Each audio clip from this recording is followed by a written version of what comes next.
Welcome to our special council meeting on May 21st, 2026 at 6 p.m. I'd be looking for a mover and a seconder to call our meeting to order. Moved by Councillor Martin, seconded by Councillor Cressman. All those in favour?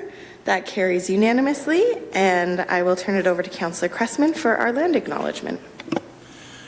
We have gathered in Wilmot Township on the traditional territory of the Neutral, Anishinaabe, Haudenosaunee, and Mississauga peoples.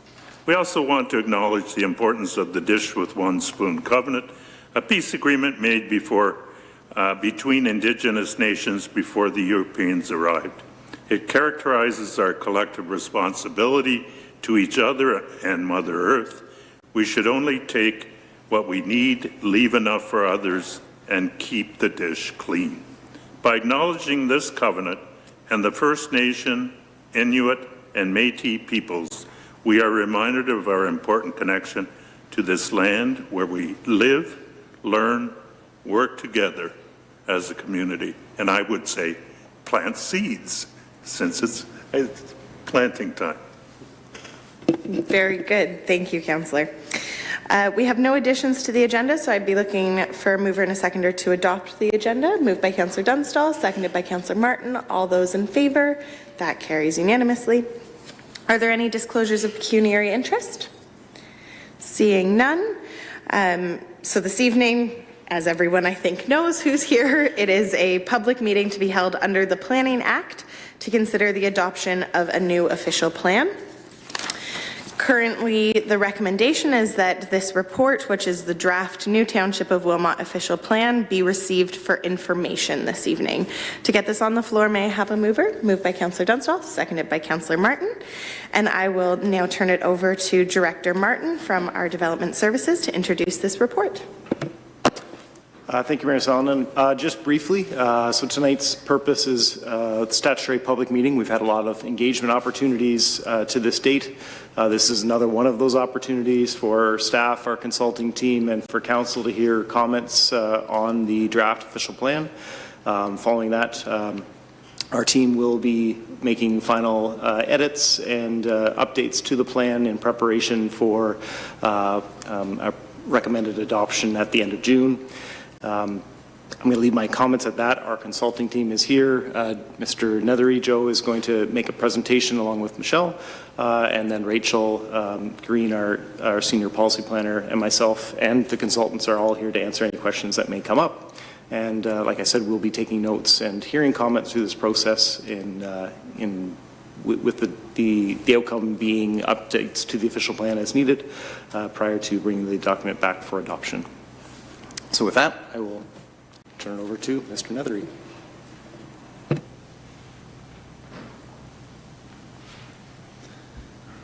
Good evening. Thank you so much, Mayor Solomon, members of council. It's great to be back before you tonight on another major milestone on our project, the statutory public meeting under the Planning Act for the draft new official plan. I already forget how next slide please works here. Do I just ask everything nicely? Cool, thanks. Michelle and I are going to do a fair bit of talking in terms of walking you through the document itself and the process that we've undertaken to get to this point. Our key items being here tonight is the meeting that Planning Act legislated milestone of the statutory public meeting under Section 17 of the Act. This is yet another very important engagement milestone on this project. I like to describe these sorts of meetings as open mic nights. So everybody who's interested in wanting to delegate to council to make their opinions and positions known in this document, this is that event and that milestone. That being said, we continue to receive comments coming in and are happy to have those conversations as we enter into these final stages of the assignment. The heft of this assignment, of course, of this meeting tonight is to provide that update to you on the latest draft of the document itself, what work we've been doing over the past several weeks to produce this draft that's here tonight. Out of this tonight, the recommendation will be for you is to receive public input and have us continue forward. We do not want an approval tonight. We are not recommending that because we're going to hear some really great ideas and some really great suggestions from this public. We've obviously been receiving feedback right up until end of business today, with some really good and strong ideas for us to consider. So as a project team, I'm wanting to make it very clear that we are here to hear this conversation, to take down those feedbacks, those notes, to answer what questions you, of course, have as council in order to bring this back to finalize the draft of the official plan itself, to come back at a future meeting very soon, seeking its approval. Let's begin our walkthrough of, again, the project, where we have been, where we are going, and what is in this draft that's in front of you tonight. Again, we continue to remind council and everybody of why this project is occurring. This is there is a need, as identified by this council, by your staff, for a modernization of this document. The current official plan is 2004. It's now 22 years old. That's approaching the end of a trip through post-secondary. And the way the Planning Act works, it's generally targeted that these documents be replaced and refreshed with new documents, and that's what we're effectively here to do. There have been a number of legislative and policy changes that support the need to review this document as well. And we have more legislative proposals that are out even this spring that have come out over the past couple of weeks that we need to be mindful of as a project team in producing a document that's going to have hopefully a similar lifespan as well. Once again, we are here looking to build on an established vision and established long-term plans around growth in this municipality, noting that the township has done a lot of work long before we showed up on this assignment as well, and ensuring that those strategies and those plans are reflected in this draft. We're here to support the creation of complete communities. There are plans for growth to continue in Wilmot. This is a chance to define what that looks like, how it should be deployed, how it is that it can be leveraged to provide the services, the amenities, and the benefits that will make Wilmot an even greater place to live, work, and play. We're here to ensure that it provides for an appropriate range of housing opportunities and employment opportunities as well, recognizing both approved plans and established demand in our team's professional opinion for additional employment lands as well. We are here, of course, to ensure we are protecting natural heritage and farmland. We've heard that loudly. We've heard that clearly throughout this process in the written submissions, and I suspect we will hear about that tonight as well, too. And it's very important that we are drawing those lines and those boundaries in place within the current provincial framework and construct to ensure that the township is on its best position forward when those challenges come forward. From a legislative perspective, we have there have actually been several provincial policy statements, now provincial planning statements since that time, including in 2024. There's a requirement for your policy documents as a township under the Planning Act to be consistent with the provincial policy statement. So there is a baseline need for updates in this regard as well. We are also, at least around the council table, very well aware of the change in legislative responsibilities for land use planning in Waterloo Region and other two-tier municipalities in Ontario as well. The region of Waterloo is no longer your approval authority. They no longer have planning responsibilities. They're obviously a very important agency and partner in delivering and managing growth and change in the municipality. They have been involved in this process as well. But it's now the township that owns this document and owns this process, and this document will be going to the province for its approval. We're obviously here to ensure that we are ticking off all of those legislative requirements and all of those policy boxes, so this document remains in good stead in that overall framework, which is to your benefit as a municipality. I've talked a little bit about the growth already, so why don't we just skip to the next slide then, please. We continue to stick to and put forward this project timeline graphic in front of the public at key milestones. We're now into the final box on phase 3 of this assignment. Gosh, I remember being at the beginning of step 2 in front of this group. So we have made it tonight with the end of phase 3 with this statutory public meeting. As described, The recommendation is to take in the public comment and ensure that we are reporting back to you in the final draft what we have heard and how it's been addressed and how it's been considered and or addressed in this assignment. It remains our intent to bring this forward for final approval early in June, and I'm committing the consultant sin of forgetting what the meeting date is. June 22nd. Next slide, please.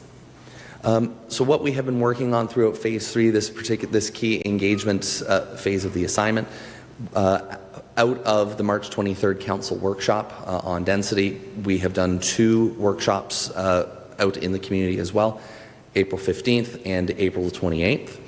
On April the 30th, we had a progress check-in meeting with the province. So the Ministry of Municipal Affairs has a requirement on new official plans that they are circulated the draft ahead of the statutory public meeting.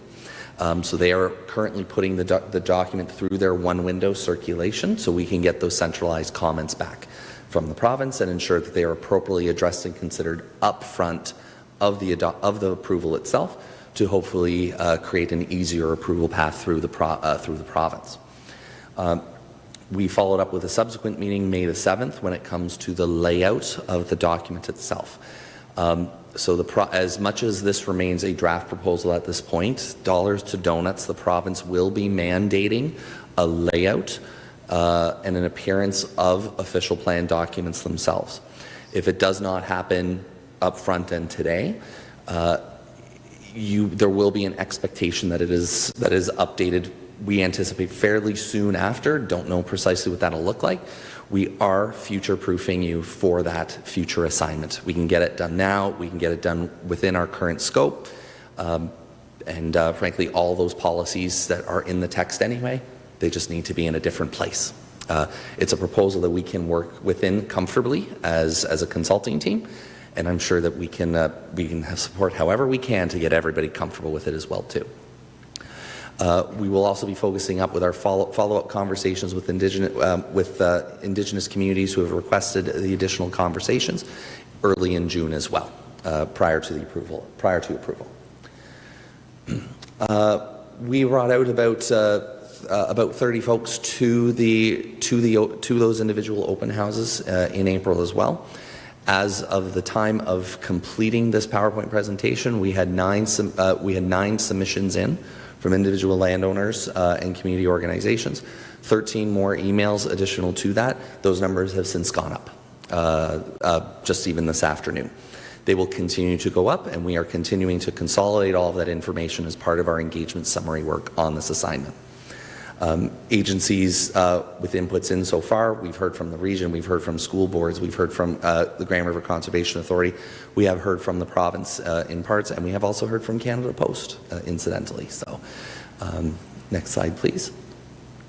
And some of those key thematic elements that we are hearing when it comes to agriculture, once again, we continue to hear, as we have throughout this assignment, that protecting agricultural lands and the countryside line is a top priority.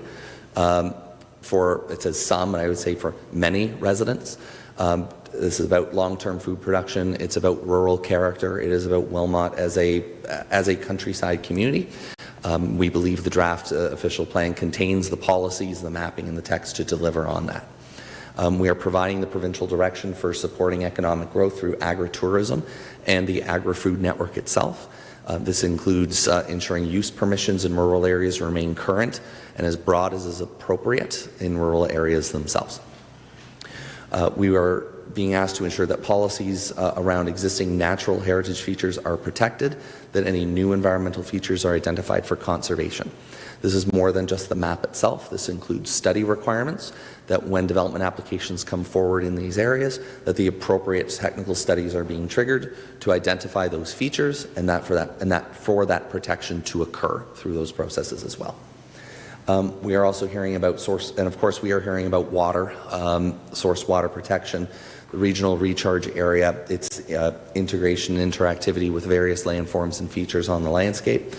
We continue to bring forward regional official plan policies in this regard. This includes updated data from source water protection work that the region and the conservation authorities have been working on through into last year.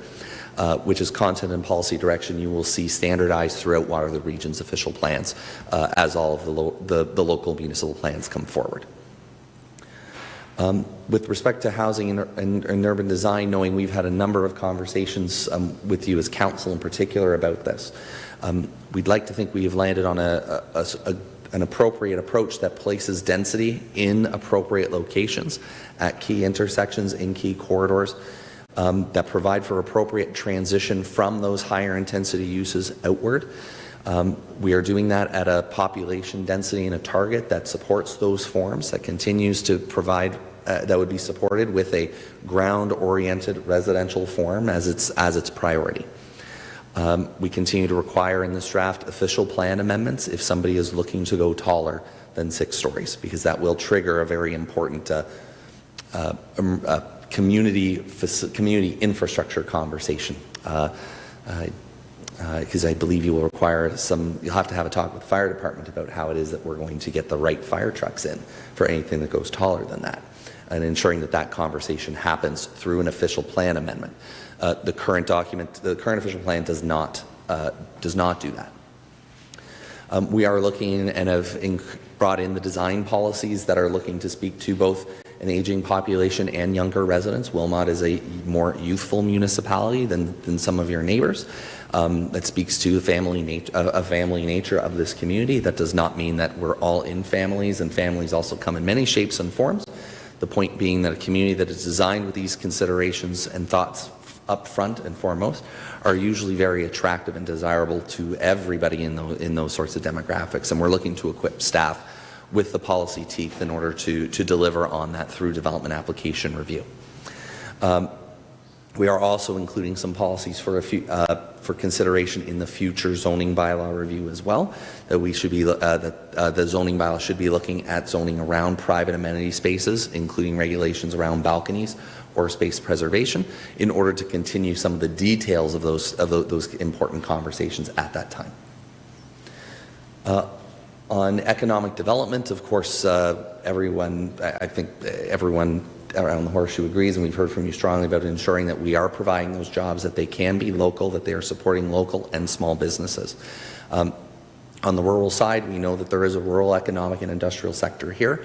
We are doing what we can within the bounds of provincial policy to support a broad range of use permissions and compatibility criteria to protect farms and farmers and their operations in that diversity.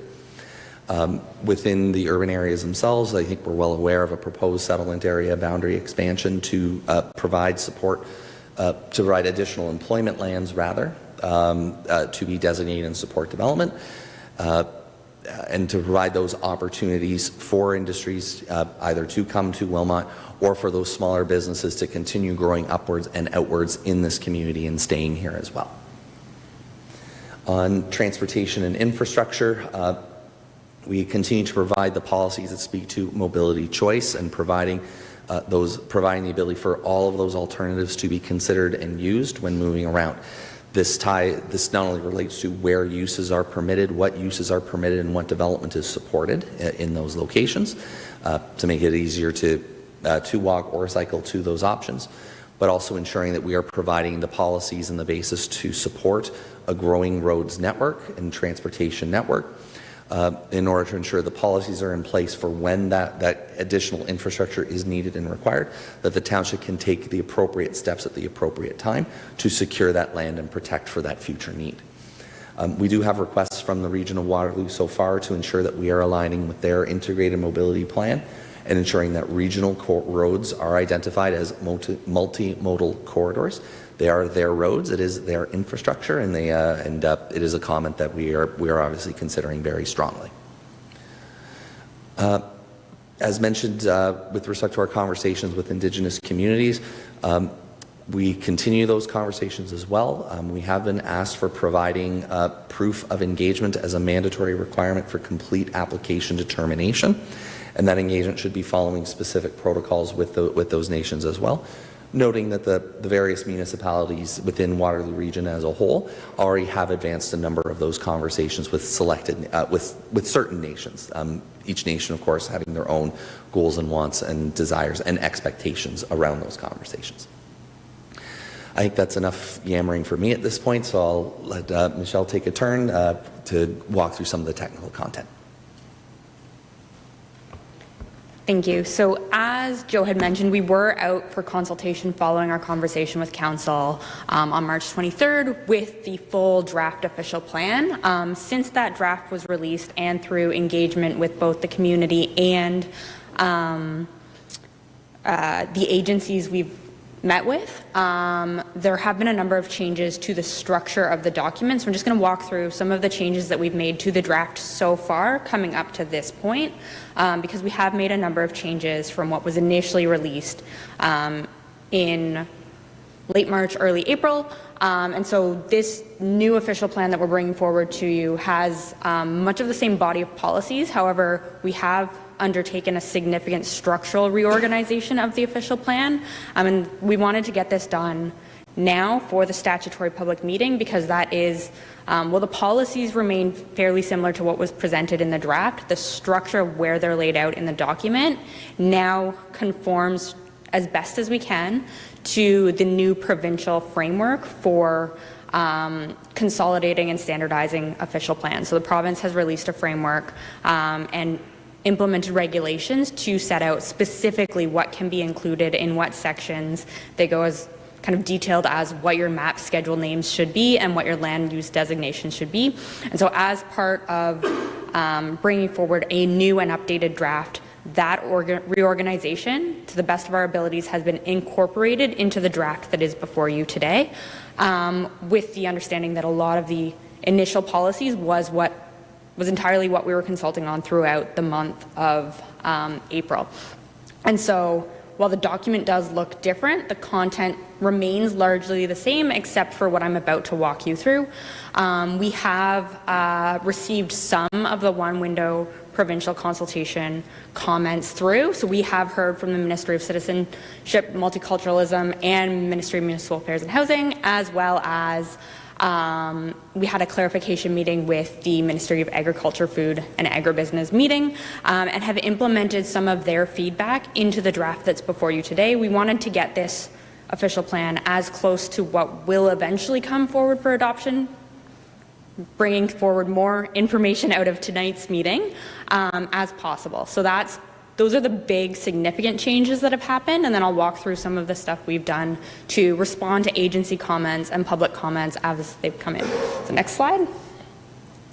So we did have a fulsome review done by the region of Waterloo. They had comments on population projections, our expansionary policies, specifically source water protection, because historic to Wilmot taking on local planning authority, the region had owned a lot of the source water protection policies in their official plan, and so bringing this policy framework into the new Wilmot official plan is something new for the township, and so we wanted to make sure that we'd addressed their comments and are working through that with the region. So we've addressed most of their comments into the draft that's before you today. We had addressed updated kind of information and documentation as it relates to the integrated mobility plan that the region is currently working on, and the road hierarchy plan, as well as complete application requirements. So one of the challenges Wilmot will face in the adoption of the official plan is you are not able to, or the province is significantly limiting what you can add as new complete application requirements, but we still have the complete application requirements that you were able to request through the region and the Wilmot official plan. And so we are working with the region to make sure that all of the information that you need to determine an application for development is complete, matches with what the region was historically requiring on their portion of the official plan, and what we're now in Wilmot looking to require as part of a complete application. So we want to make sure that we are incorporating all of that information as part of this when going through to the province for approval, for the approval process after council adoption. We've also made mapping edits as a result of the March 23rd meeting that we had on kind of the growth and density allocations and where that is best supported in the strategic growth area. Next slide. We have made some smaller edits, including slight rewording and formatting changes and follow-ups on different technical policies. And we have begun some of the clarification and refinement to implement small-scale changes based on public feedback, on the understanding that at the statutory public meeting is also when you get a lot more information. And so that is kind of the next phase of work of this project, is all of the information that has come in over the last few weeks is now kind of the next phase of work for us to review all of that and do a fulsome kind of engagement summary of all the information that's been provided to us, how we've responded to it, and how it's been implemented. And so the next slide. So we do still have quite a bit of work left to do on this project. We do have to address all of the letters and submissions that have come in from landowner and community organizations, as well as we are waiting on some more outstanding feedback from the provincial ministries. And so the next phase of work coming out of tonight's meeting is to review all of the information that's come in over the last few weeks and update and revise the draft official plan where it's possible based on feedback received. And then for what will come next as a part of this process to council is a full companion stakeholder engagement matrix alongside the final official plan for council adoption.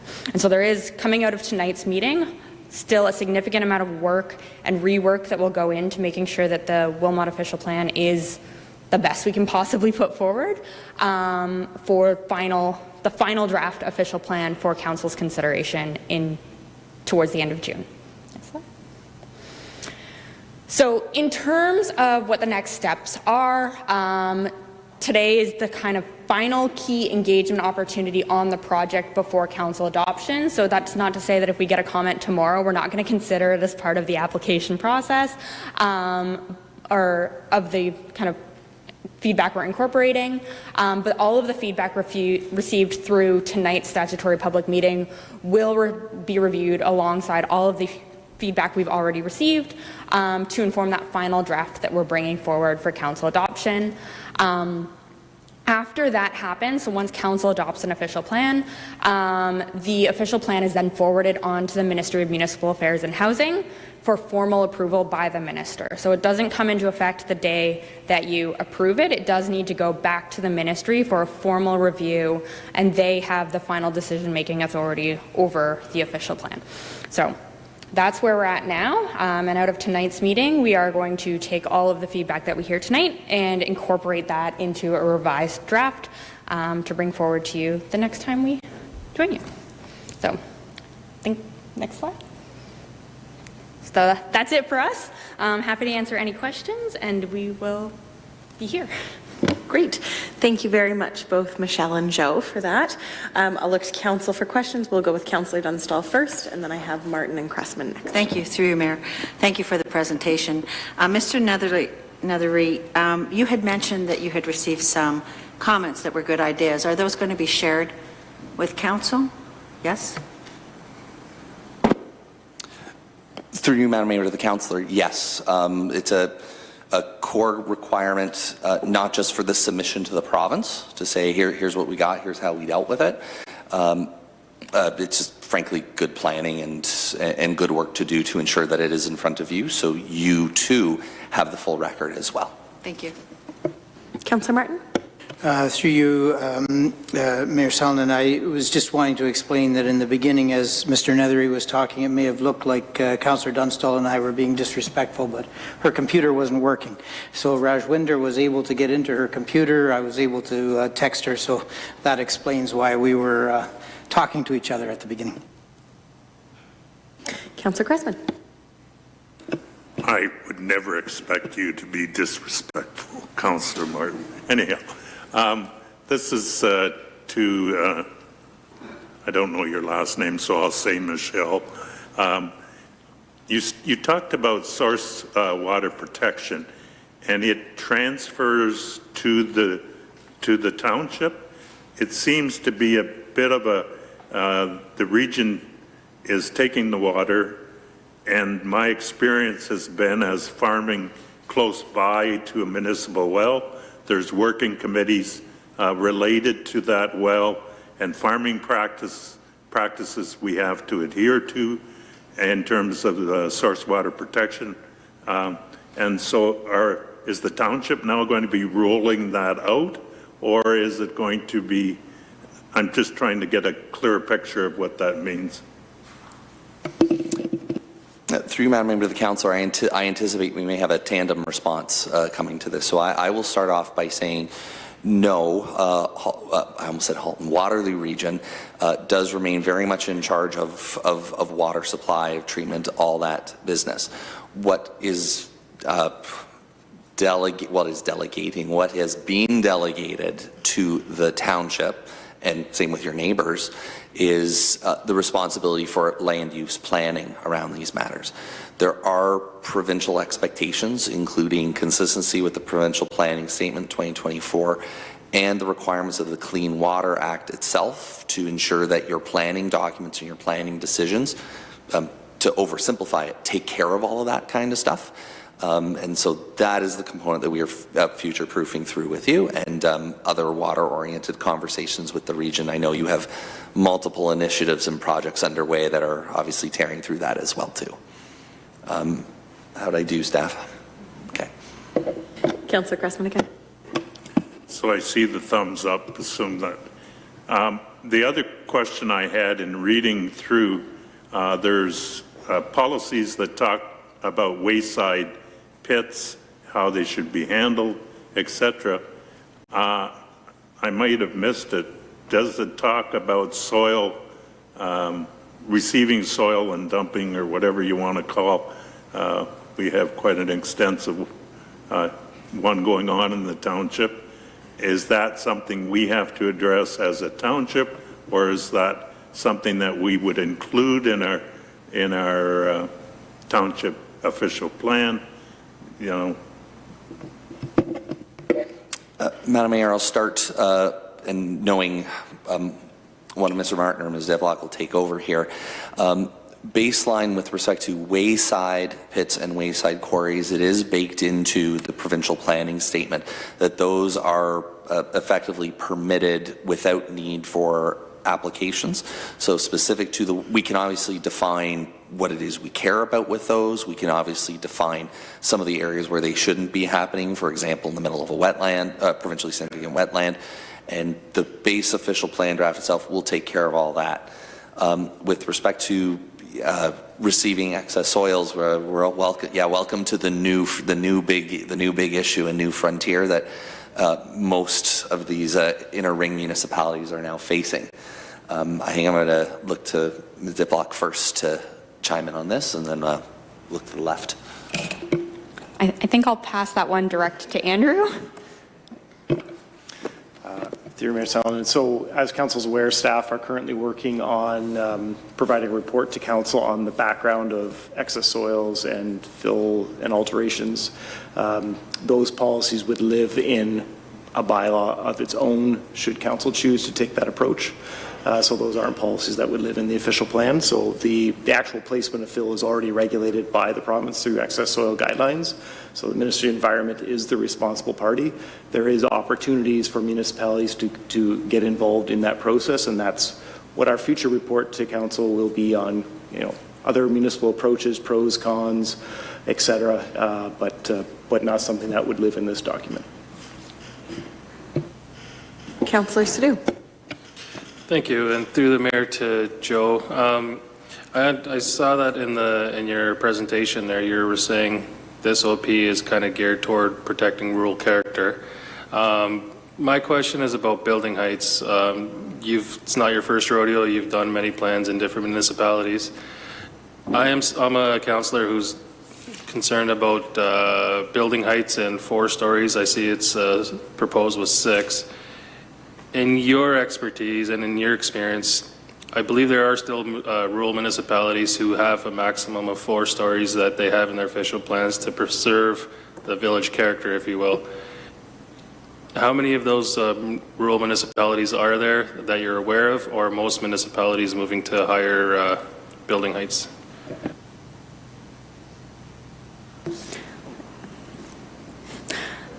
Thanks. Through the councillor, we are working in a number of different municipalities on specifically building heights, the direction from the province has been geared towards intensification. The official plan draft that we are bringing forward does carefully consider where those 4 to 6 story buildings might be appropriate, and that is within the strategic growth areas, on the understanding that they will need to fit within the existing context of what those lot sizes are, can it accommodate a building of that height, and the underlying land use designations. And so those are areas that have been identified as kind of focal areas for potential investment for higher density development. That's been generally the direction the province has been directing municipalities towards, on the understanding that it isn't appropriate in all locations. And so to be able to achieve that, you'd need to kind of demonstrate through your planning application that you're meeting with all of the other official plan policies that apply,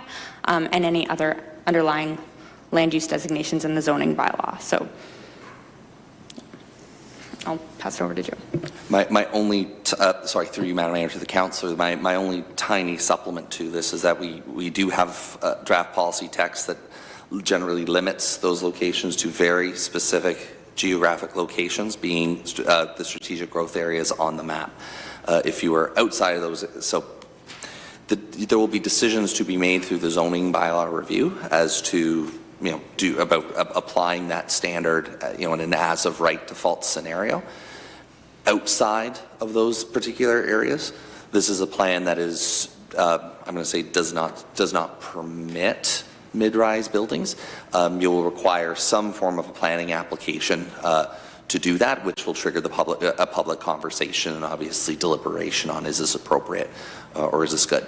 So when it comes to the geography or extent on some of these things, I don't have an available statistic for you there. What I would say is that going with this sort of a framework that's drafted in front of you is I'm going to say it's better than current state, if that makes sense, by providing some more of that direction, and is not at all uncommon an approach to take, especially in urban contexts. Councillor Crespin. Through you, Mayor, and I apologize for not including that in my first question. A follow-up on that, would that, because these strategic growth areas are somewhat remote from where there is other convenience stores, the many pizza shops, et cetera, is it not unusual to expect that maybe a drugstore or something else be located on the first floor to ensure that that there is convenient access in the strategic growth areas to these amenities? Through you, Madam Mayor, to the councillor, is it all uncommon? It is fairly common or routine, yes, to see a requirement for first story space to be protected for that. And in this draft, we do speak to ensuring that we're providing a first story height that would accommodate those range of uses. Depending on what use it is you want to do, you need a certain clear amount of space for that. I'm picking on restaurants in particular. So we do speak to, and in the right land use designations, allowing for particular mixes of use, and the full implementation of that is something that we can certainly debate on those details through the zoning bylaw review as well. Director Martin. Thank you, Mayor Sullivan. Just a couple other comments about that. So with respect to heights and densities and strategic growth areas, the intent isn't to limit, I'm just going to be frank, the intent isn't to limit mid-rise buildings to those areas alone. The idea of those policies is to provide direction to investors that if you want to ensure that you can have a building of that height, this is where you would go. It's not to say it's not appropriate in other locations. We certainly dealt with that through applications already where it's been approved for 4 to 6 story height of buildings. But there is the opportunity through a development application to consider the appropriateness of those certain locations. So We are intending through this policy to provide direction so that there isn't a future discussion about whether the heights are appropriate in that location. That discussion's happened here. Outside of that, everyone has an opportunity to make an application to give consideration to higher building heights. As far as mixed use goes, we have those policies inherent in our zoning bylaw already to allow for commercial on the main floor, residential units above. Some of the areas that council's already dealt with in terms of draft approvals within those strategic growth areas, specifically the cache development, inherent in those regulations already allows for that mixed use to occur in those buildings. So you would have commercial opportunities and residential opportunities in the same area. And the whole underlying idea of a strategic growth area is to focus mixed use development in those areas to provide the full range of opportunities, whether it's in the same building or other buildings, but accessible and close by. Councillor Wilkinson. Thank you. Through the chair. So appreciate the explanation on both fronts. I think the biggest thing that I'm hearing from residents truly is sort of to what Mr. Nethery was suggesting, is that you want to focus those mid-rise buildings from the 4 to 6 story variety on those strategic growth corridors, right?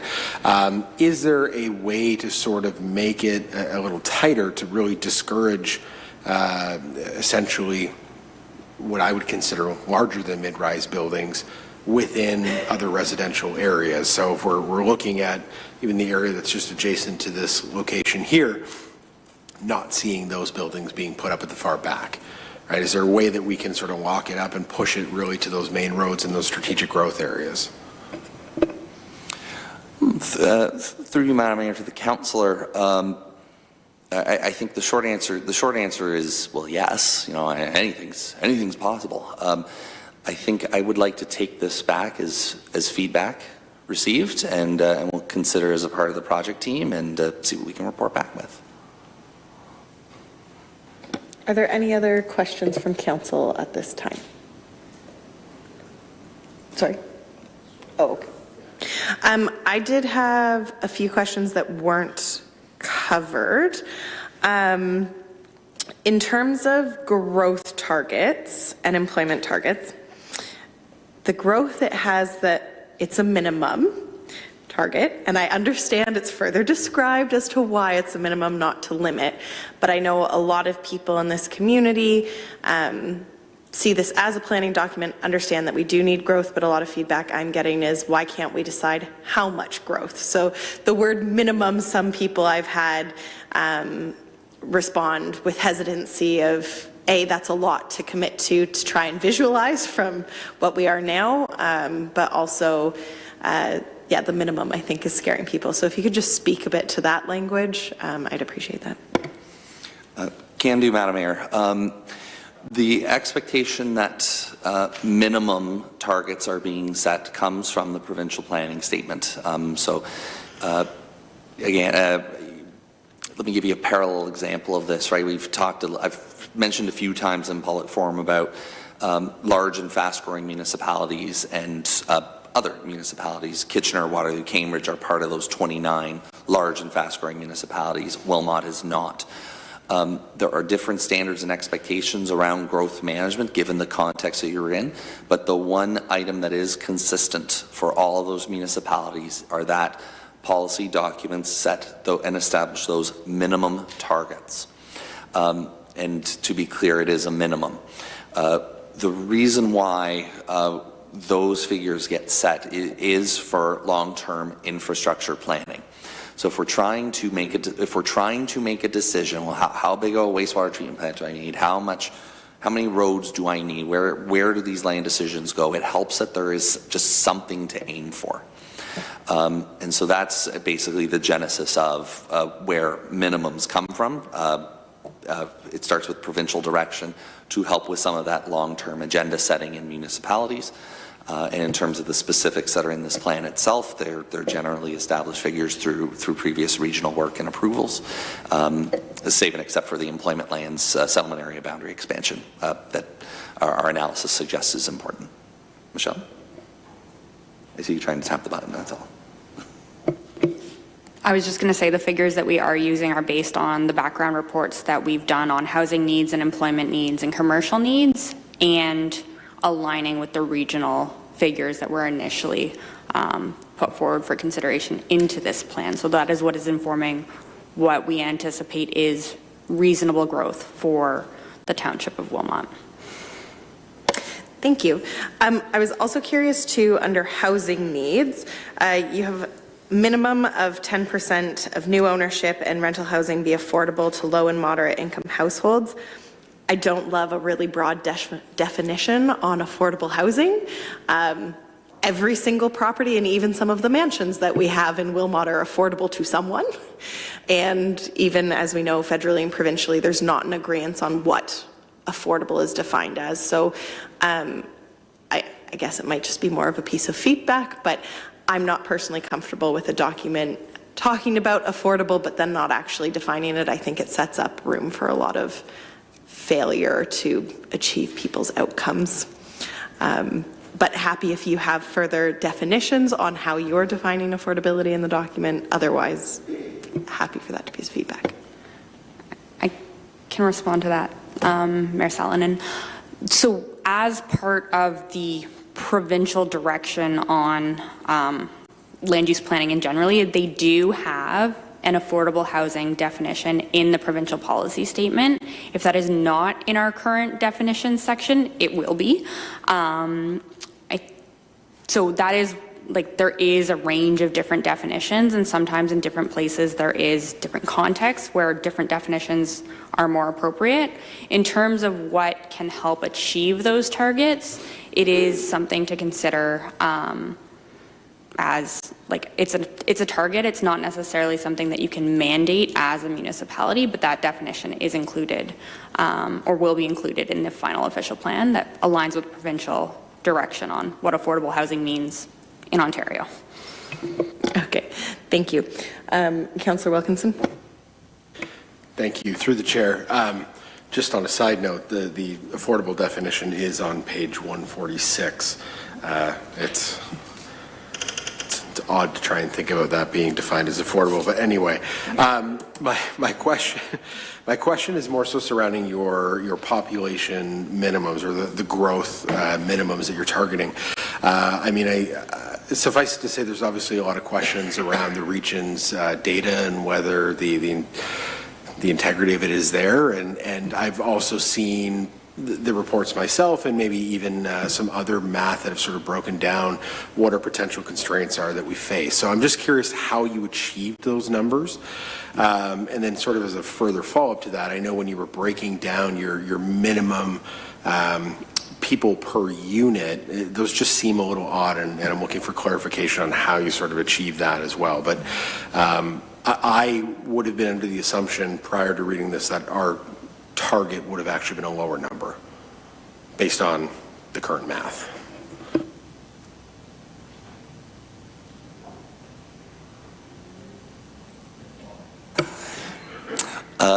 I will start through you, Madam Mayor, to the councillor. I heard I'm going to try and bring this to two core questions, which is, so, like, where does the minimum number come from, the validity behind that, and number two is about how do we go about achieving those, and I think there's an implicit question of, well, what happens if you can't, whoever, like, we can't accommodate that, and no, there's a third question on the PPUs themselves. I'm going to need some help from one of my colleagues on the PPUs themselves. When it comes to the baseline minimum targets themselves, the 24 provincial planning statement provides two options. Number one is to generate your own number using a provincial methodology that remains draft about 15 months out since it was released. Or number two, until such an interim state, a number that was approved that has another provincial approval to it remains valid, appropriate, acceptable, whatever noun or adjective is appropriate for that. So we put forward a range of scenarios through this study, a particularly low one, a particularly, I think, gruesome looking high one, and so we're landing in the middle, and it's heavily reliant on that second test, which is a number that came through the region's work. If there are challenges with the region's work and those sorts of items, regrettably, Councillor, I'm somewhat constrained in that ability. The test is that the number exists and has a status, and that one does. With respect to question number, and I of course invite any supplement from any of my colleagues here too, with respect to number 2, being like what happens when an inherent capacity gets hit. Number 1 is that we are planning on a particular minimum target. We know that there are some infrastructure capacity issues within the township. The draft text contains policies with respect to phasing or limiting or holding back approvals if a constraint exists. Just as a very simple example, a holding provision. That's great, you're approved, but the hold is in place until you solve your servicing constraints. We can do that through alternate means as well, but there's a pretty typical example of one.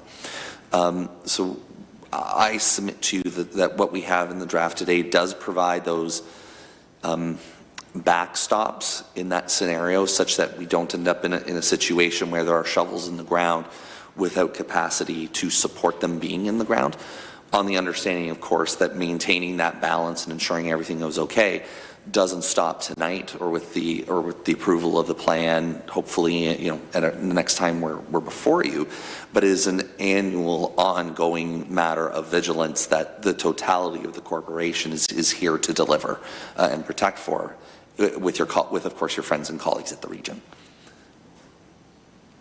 Over to the Director. Just a couple of other items to add that to you through Mayor Solomon. The respect to the PPUs, we're utilizing numbers out of the Regional Water Use Wastewater Monitoring Report. So that's basically how we currently plan our capacity in the wastewater treatment plant. It's a regional facility, so we utilize those numbers as the basis.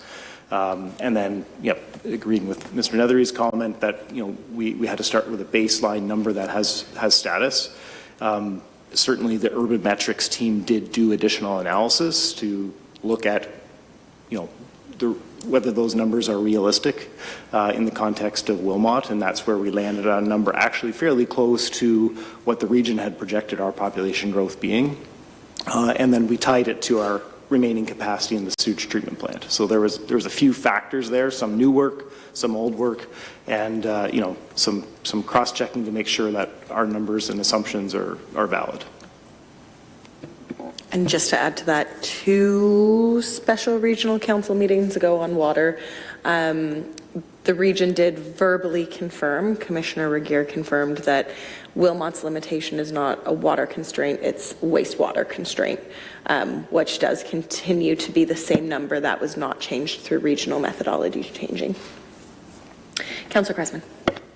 Just again, wanting to hear from our gathered assembly, through you, Mayor, have we counted in our work on inflow and infiltration as giving us wastewater capacity that we currently don't have? So, through Mayor Solomon, at this point, the answer is no. We didn't. So this number is the population forecast is based on our available capacity. That annual wastewater monitoring report fluctuates based on improvements we've done, rainy seasons, things like that. So we spoke to that in previous reports, that there is land designated that we may not have servicing capacity for. By the time we get to that point with I&I improvements, there's a good chance we will have servicing capacity in the sewage treatment plant. So that number, monitoring number, changes annually depending on work we've done and the amount of rain we've received, right? So it's, we didn't, because it fluctuates, we didn't make that the baseline point of our population. We didn't make any assumptions of improvements, but that would be, bonus capacity, I guess, down the road. Follow up for Councillor Cressman. Yes, just through you, Mayor, just as a follow-up, when I was part of the initial group on the Rural Water Quality Program for the region in the 90s, the Nith River above New Hamburg was targeted as an area where we wanted to improve water quality in the Nith because it would provide extra capacity for wastewater treatment in New Hamburg. So not sure we've done everything we did. We wanted to upstream, but we certainly accomplished a lot with that program. So anyhow, it's just incidental to thinking. Councillor Dunstall? Thank you, through you, Mayor. So we're only looking at the available capacity. That's correct, right? So what we currently have available for growth, we're not looking at expanding, right? And that capacity, that number was generated by the region, but then when you did your work, you came up to close to the same number? Am I understanding that correctly? Sort of, but yeah, the answer is the population projections are based on what can be achieved based on existing known sewage capacity. So that is that there was other background work to ensure that, you know, we aren't proposing a population that's not reasonable, and also that can't be serviced. So there were a number of factors that fed into it, but the baseline for capacity and growth was what our available capacity. The target is to see Baden and New Hamburg be the focus for growth, so that is where our sewage treatment exists, so that's where that population kind of target is stemming from. Thank you. Councillor Wilkinson? Thank you, through the chair. I anticipate this will likely come up later, but looking at some of the correspondence that we've received today, there were a number of times that some of our neighboring municipalities' official plans were quoted or used as a comparator. I'm just curious regarding the work that we've done. I mean, have we attempted to coordinate some of these policies? Have we looked at maybe combining forces to make sure that we're not necessarily putting ourselves at an advantage or disadvantage, but we're working collectively with everybody within the region? I'm just curious because I looked at one of the comparators and it looked like there was a lot of things that some of our neighbors have done that we haven't looked at. So just curious your comments on that. Through you, Madam Mayor, to the councillor.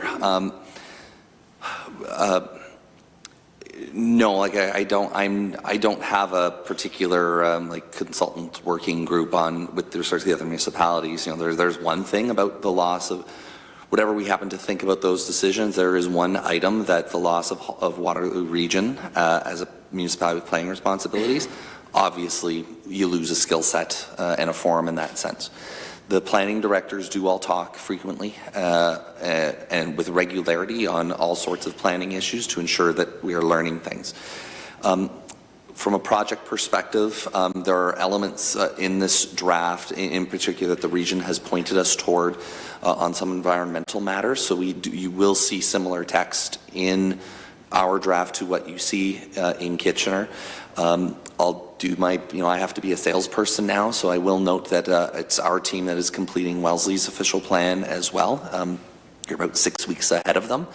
So we obviously have a high degree of coordination there. North Dumfries hasn't started their official plan review yet. I guess they're going to wait to learn from everybody else how it all goes, and which leaves us with one other rural municipality, which is Wilmot Township. And I have been. I haven't read every submission that has come in. I have not read all of them line by line, but there's really clearly some good feedback and some good suggestions in what we're seeing in some of these comments that are going to give us as a project team a few things to have to think about. With some of the sources of that inspiration being, what some of your neighbors are up to. So.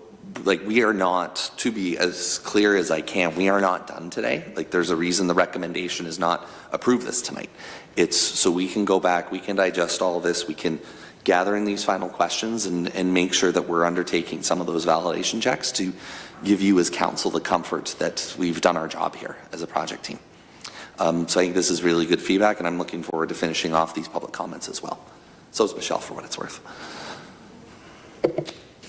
I would also just add on to that there's the other player being the province in this. And Minister Flack has made it very clear that he does not want to see 300- and 400-page official plans. Frankly, if I think he had his way, it would probably be under 100. But just noting that they are also the final approval authority, so there would be some continuity there. And we are currently working with the ministry on aligning more to what they are currently proposing. So just noting, I think you'll see more standardization really across the entire province. Councillor Wilkinson again. Thank you. Through the chair, if I could add one more comment. I know in some of the conversations I've been having with folks that are in existing residential neighborhoods, or I guess you would call them really urban style neighborhoods, some of the concern has been around the intensification target really of sort of having 30% non-detached or semi-detached homes.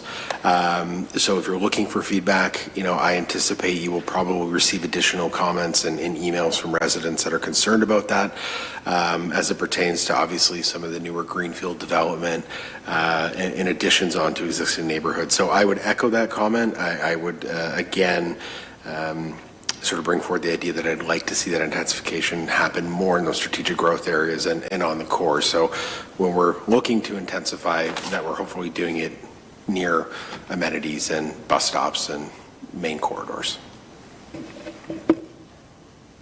Any other questions at this time, councillors? Councillor Martin? Through you, Mayor Salonen, will we have the opportunity to speak after the delegates speak? I wasn't really clear looking at the agenda. I have a few thoughts, but I'd actually like to reserve my thoughts till after the delegates speak. I don't technically have it in my agenda, but I'm happy to take chair's prerogative and allow there to be questions after. All right, so not seeing any other questions right now. We do have currently 2 registered delegations, and just a note, because this is a public meeting under the Planning Act, if you are also here and you haven't registered, you'll have an opportunity after if you'd like to speak. But we'll start with those who have already registered, and I will first call on Krista Strauss. Krista, thank you for joining us tonight. I think that they have a PowerPoint that they'll be bringing up. So you can get started as soon as they have that up. Okay. So good evening, everyone. My name is Krista Strauss, and I'm from New Hamburg. And thank you for letting me speak tonight. And thank you for all the hard work that's been put into this project. And this logo, I love. It represents the Nith River and the rolling farmlands of Wilmot. And I think it speaks to what is important in our township, land and water. And I'm happy to see that the country sideline is in the official plan. I'm hoping that we can add another principle to the official plan. So next slide, please. And it doesn't have to be this exact wording, but something similar, which is promote and support the continual growth of the agricultural sector as a tourism, cultural, and economic pillar of the township.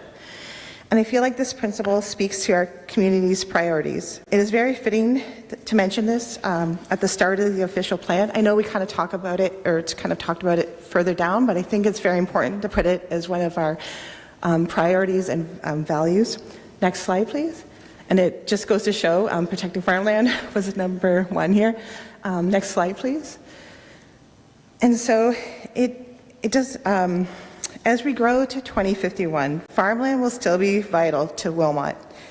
You have heard from the community, including interest holders and developers, that the protection of farmland is very important.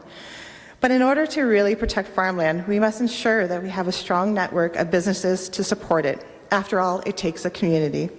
We must send a positive signal to farmers, agricultural, and supportive businesses to continue to invest and to grow here. This will help to protect our farmland. And this is why I think we should add this added principle. It stresses what our values are. Next slide, please. And this is just a small snapshot of some of the existing businesses that are in agriculture or tied to it in the township.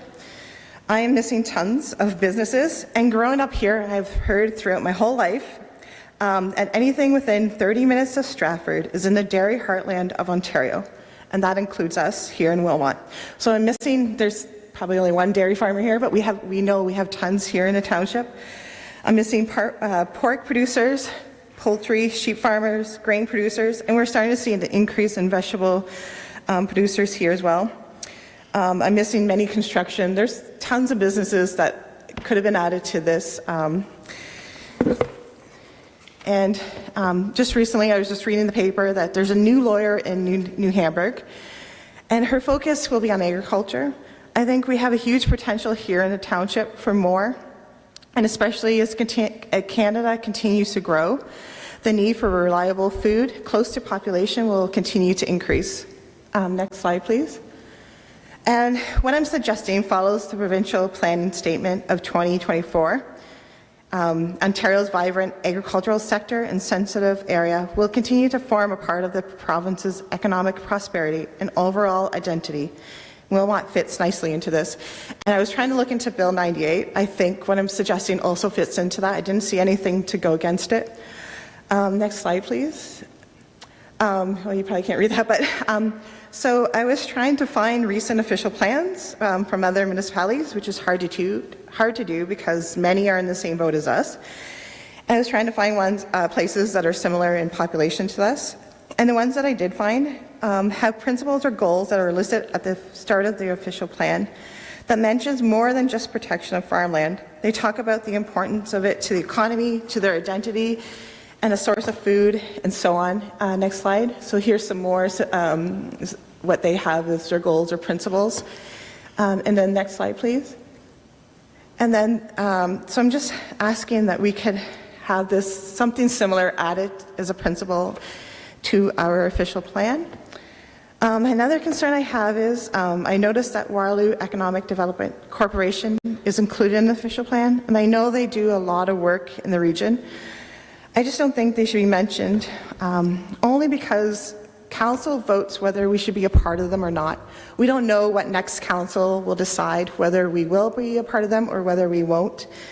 And I was looking at the official plan for Wellesley and Woolwich, and they don't mention them at all, so I think we should leave them out.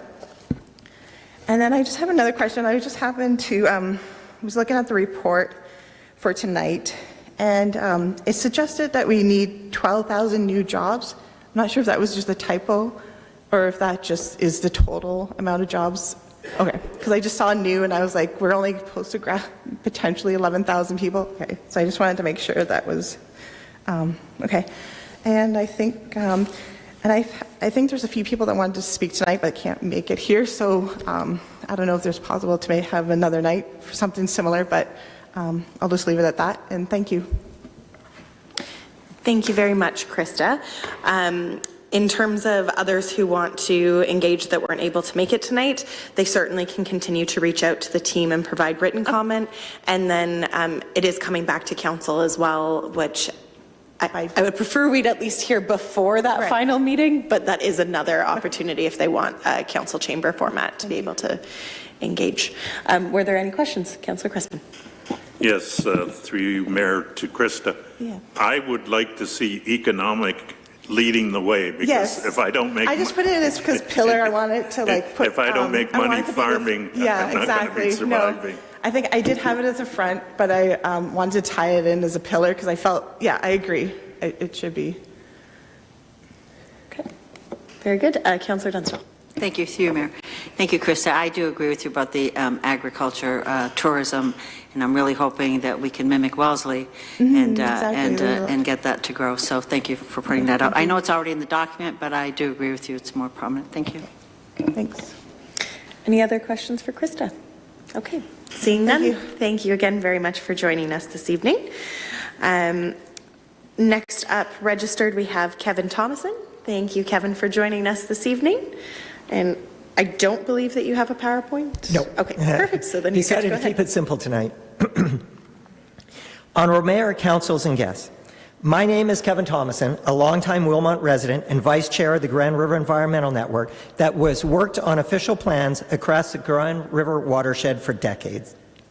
We have been heavily involved in the development of the regional official plans since the 1990s, and now with the loss of regional planning authority, we need to ensure that everything contained in the regional official plan is now included in this Wilmot official plan. Official plans are the most important documents that most citizens will never read. They will decide where and how we will grow, what we will protect and what we will destroy, what we will build, how we will live, how we will get around, and so much more for decades. They set the tone, the standard, and direction for our community for years. This Wilmot official plan is by far the most important decision and legacy you will make as councillors. It is unappealable and irrevocable, setting into motion development expectations, master plans, and so much about the future of our municipality and communities. We have to get this right, and we only have one chance. Unfortunately, this initial draft of the Wilmot official plan that we have before us tonight is insufficient. It does not compare well to other area official plans, and while it is fantastic to see its focus on Wilmot remaining a small, rural, agriculturally focused community, it is still enabling too much growth, well beyond known constraints and our available resources. And it is missing some essential elements we depend on and currently take for granted that have been important parts of the regional official plan. It has been great to see the 2 public open houses to date. However, that's been the only public engagement, and additional engagement opportunities are still required, like the official plan community workshops that Wellesley Township and the City of Kitchener have been hosting recently. Just 5 days ago, a major new update of the Wilmot official plan was released with little notice or communications to the public. Thankfully, it was discovered by a proactive citizen and has been widely distributed throughout Wilmot by community groups who are all working to review the latest changes and edits. We still have 4 to 6 weeks to increase community engagement, solicit additional feedback, and make the necessary updates, be it on source water protection, better protection for the Waterloo Moraine, fiscal sustainability, better measurement metrics, cultural heritage landscapes, flood resilience, First Nations engagements, natural asset management, economic development, climate change, community resilience, local energy, and numerous other issues and concepts that need to be part of our planning for the future to ensure our continued success.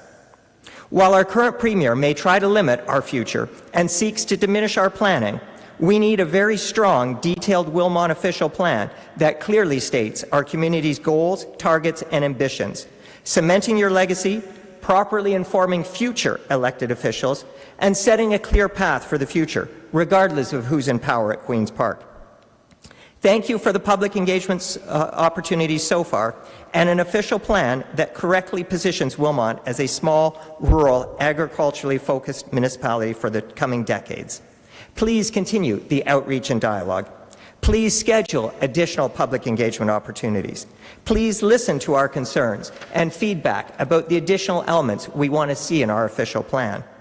Please do everything possible to ensure a bold, visionary Wilmot official plan that incorporates the regional official plan and goes even further to create a balanced, resilient, and inclusive future for Wilmot with strong growth management, visionary land use, sustainable communities and transportation, environmental leadership, cultural heritage, and healthy, livable communities. Thank you. Thank you very much, Kevin. If there's any questions.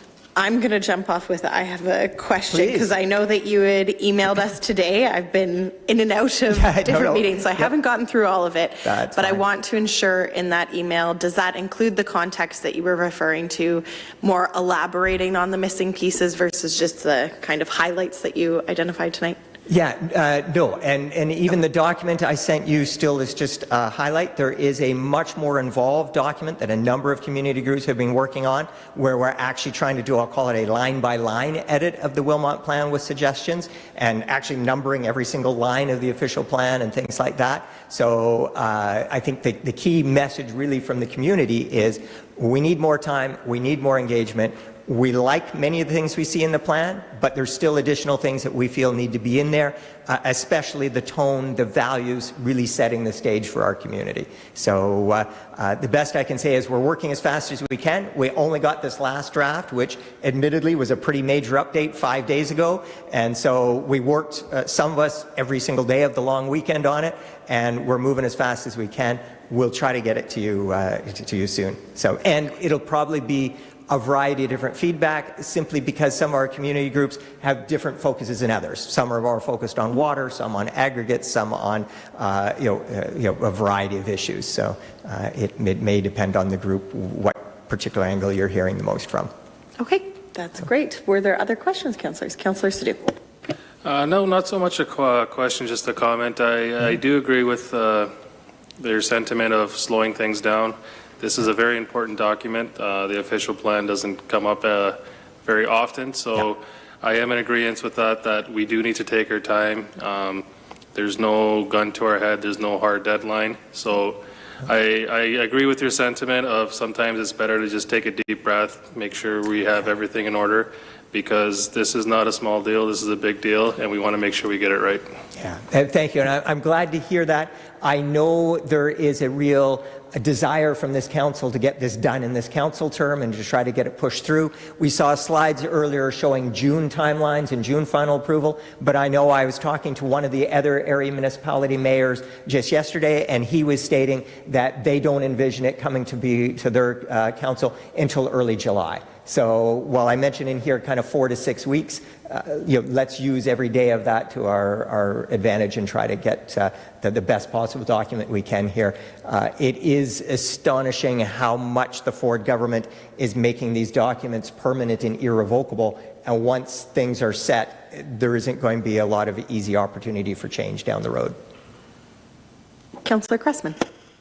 Through you, Mayor, this is just one suggestion from a guy who's trying to get spring planting in the ground as well as reading 215 pages of a document. It would be nice when you refer to a map, you also in brackets put the page number. That would be really helpful, because suddenly I was scrolling through this thing trying to figure out what page this was on, and if that was included, the readability of it, and you would make sure you're dealing with the right map and the right comment that was being made. Yeah, great point. Great point. So. Councillor Wilkinson. Thank you, through the chair. I would agree with all the comments that my colleagues have made thus far, and concur with a lot of the points that you've raised here, Kevin. I think there's, a good plan in draft form, but that's just what it is. It's draft, right? So I think, to your point, it is a rather important document. So the desire to want to get it correct and get it right. As I mentioned a moment ago, we received a lot of comments and feedback just today and even late yesterday. So trying to digest, I'll be honest, I read the original draft and then discovered only a few days ago, just after the new draft was brought out, this looks completely different. Content's the same, but it was different layout, different points. So I get it. It's about getting it right and making sure that we take that public feedback and do the proper comparison analysis ourselves as well, not just necessarily rush through it. So I concur with that analysis. Yeah, it is overwhelming, and for some of our groups like the Grand River Environmental Network, we're dealing with right now 8 of these different plans, all simultaneously, all in the same timelines. It is overwhelming to be doing this with only volunteers. On the other hand, though, reading these other plans actually provides a lot of insight on, oh, that's a great idea. Why isn't it in this plan? So there is some advantages to burning the midnight oil here. So. Okay. Councillor Cressman. Yes, I was facetiously going to comment. It seemed the official plans that dumped their wastewater into the Nith River seem to be aligned in terms of who seems to be doing these in certain sequence. So just a comment. All right. I think that's all of the questions. Thank you again, Kevin, for coming tonight and the continued work and feedback that you and your groups are providing us. Thank you, and look forward to the work over the coming weeks. Absolutely. All right, so that is our registered delegations. Like I said, it is a official public meeting under the Planning Act. So are there any persons present who would like to speak to the draft plan here today or online? If you wish to speak, please just come up and form a line. Yes, please come ahead. And just be sure to print your name on the sign-in sheet, which I believe is provided on the podium there. And you're welcome to begin. If you could just state your name for council, please. Good evening. I'm Betsy Daub, and I have resided in St. Agatha since 1992.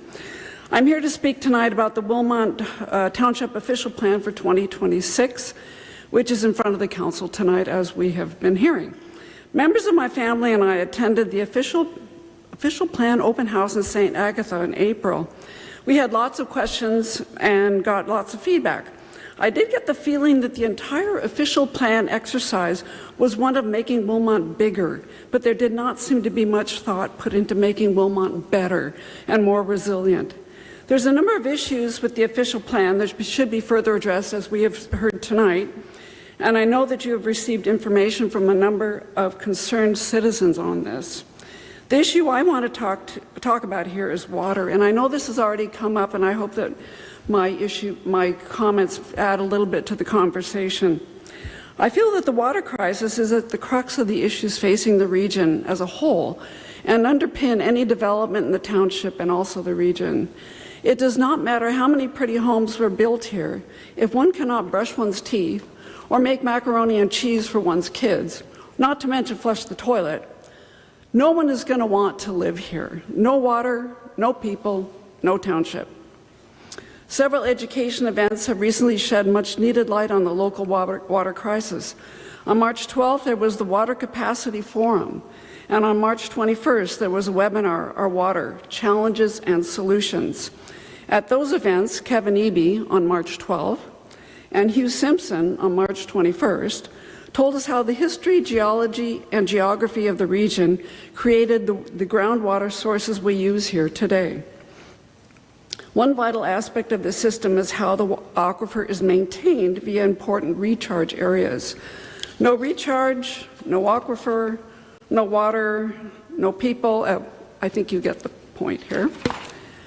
At the open house information session in April, and also at a council meeting that I attended in March, questions were asked about water sources, and the answers were all about, oh, we have lots of water, or, oh, water is not an issue. But that cannot be entirely true, as we read news reports about the region taking water secretly and in contravention, that's a big word, of an earlier agreement from Wilmot wells, private wells in Wilmot going dry, and the water table dropping significantly in some areas. This is hardly a water is not an issue sort of situation. Prudent stewardship of our water resources really do demand more attention than what appears to be in the official plan for 2026. Protection of recharge areas is paramount, as well as a stormwater plan, protection of aquifer from pollution and other issues. A pipeline to Lake Erie is not possible in any real way. So we need to take care of the aquifer that we do have. If we have no clean water, we can't brush our teeth or make macaroni and cheese for our kids.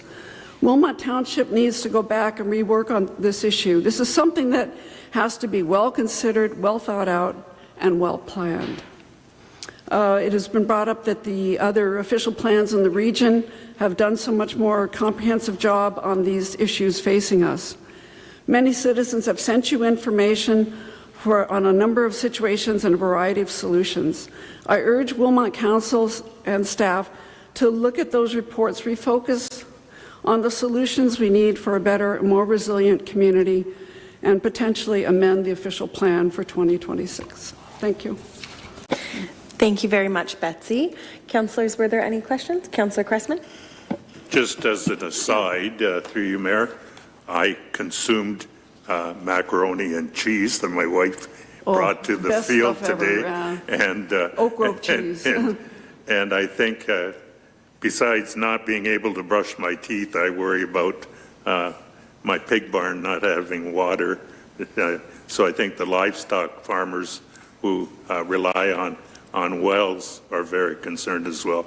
So I think we have to reflect on how we handle that.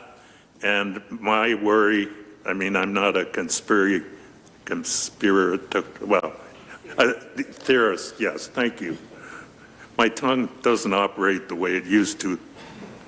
Anyhow, the comment is, once you have wells, once you have connections, and you have no agreement on how much you pump, you're just relying on good relations or good luck, you know, and that's my worry when push comes to shove and there is an insatiable demand at the other end of the pipe. Who knows what is being pumped out of this township ongoing. So I bear your concerns. Thank you. Good hearing. Any other questions for Betsy? Okay, not seeing any. The only thing that I would just add in, it's adjacent to the official plan, but water related. At Regional Council last night, the region did pass a motion for staff to bring back a changed appeal for water interference process, and it's looking at going to a committee structure again, so that when you appeal, it's separate from the staff that you make the appeal to, and the original complaint. So just letting people be aware of that. Thank you very much for that update. Thanks. Not a problem. And for those following that, that'll be coming back to Regional Council in August. With that, was there anybody else present this evening that would like to speak to the official plan? Yes, Bart, please come up.